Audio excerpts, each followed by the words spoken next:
আজকে ফ্যাসিস্ট হাসিনার অন্যতম একজন সহযোগী এবং সাবেক অবৈধ মন্ত্রী ডক্টর দীপু মনি, তাকে তদন্তকারী কর্মকর্তা শাহবাগ থানায় একটি হত্যা মামলায় আজকে বিজ্ঞ আদালতে উপস্থাপন করে এবং সেখানে তাকে এই মামলায় 10 দিনের রিমান্ড প্রার্থনা করা হয়।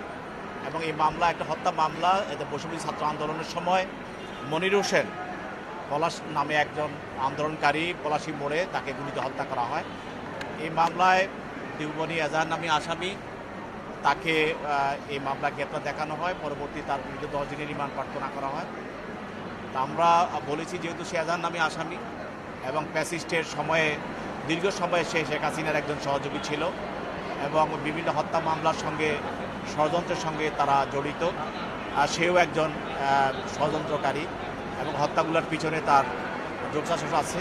সেই জন্য তদন্তকারী কর্মকর্তা তাকে জিজ্ঞাসা করা প্রয়োজন, যার জন্য 10 দিনের আমরা রিমান্ড চেয়েছি। সেই 10 দিনের রিমান্ড প্রার্থনা করার জন্য বিজ্ঞ আদালতে আমরা উপস্থাপন করেছি। বিজ্ঞ আদালত সেখানে 4 দিন রিমান্ড মঞ্জুর করেন। তিনিও আদালতের অনুমতি নিয়ে বক্তব্য রেখেছেন, তার আইনজীবীরাও রেখেছেন। সবাই বক্তব্য শোনার পর 4 দিন রিমান্ড মঞ্জুর করে তদন্তকারী কর্মকর্তার হেফাজতে প্রদান করেন।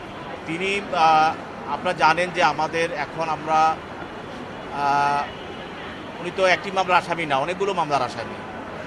এর অনেক আগেই আমরা ওনার বিভিন্ন মামলায় আমরা আমাদের বিজ্ঞ বিচারক নির্দেশ দিয়েছেন যে তাকে আমাদের যে জেল কোড আছে সেই জেল কোড অনুসারে তাকে চিকিৎসা করা হোক। সেখানে আমাদের পর্যাপ্ত ডাক্তার আছে, তারা চিকিৎসা করে এবং যদি তাদেরকে বাইরে চিকিৎসা করার প্রয়োজন হয়ে থাকে তাকে বাইরে চিকিৎসা করে। এমন হওয়া অবস্থা হয় যদি তাকে আদালত আসার যদি অনুপযুক্ত, তাকে আদালতেও আনা হয় না। তো তাকে আজকে অনেক সুস্থ এবং সবল মনে হয়েছে এবং তার কথাবার্তা বোঝা গেছে সে অনেকটা সুস্থ, অনেক ভালোভাবে আদালতে সে বক্তব্য রেখেছে।